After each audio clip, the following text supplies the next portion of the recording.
keep Ganesha with the right pointing trunk at home? We all know how Ganesha is depicted. He's usually seated, has 4 to 16 hands depending on the form. One of those hands, usually on the left side, will hold a sweet modak or a plate of modak. But the main feature that catches everyone's attention is the trunk.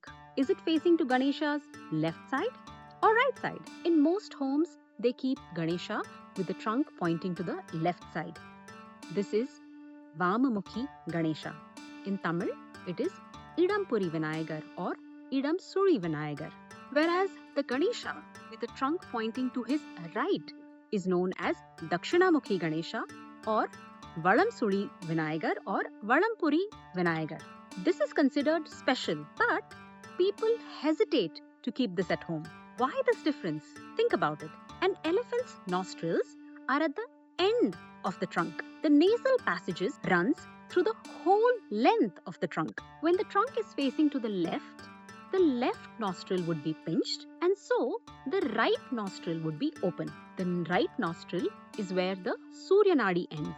The Surya Nadi is for external things, like things that you do outside, during the day, in the sun. So it is a symbol of external energy, things we do in the world. See how the trunk is reaching towards the sweet modak, which represents worldly things. This is why householders normally worship Ganesha with the trunk facing towards his left. It is the opposite when the trunk is facing towards his right. The left nostril is where the Ida Nadi ends. It is the Nadi for working on internal things, like things you would do when the moon is there, which is to go into the house away from the world. That is, to go inside yourself and reflect or meditate.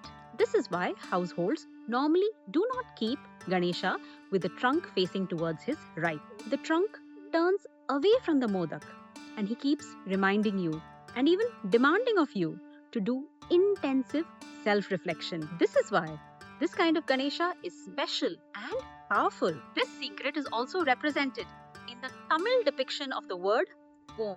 You can see that it traces the form of Ganesha with his head and the trunk turned towards his right. What it says is that the Dakshinamukhi Ganesha teaches us to reach for the ultimate inner meaning, that is Om. Does this video help you understand the worship of this form of Ganesha better? Type Jai Ganesha in the comments and I will see you in the next video.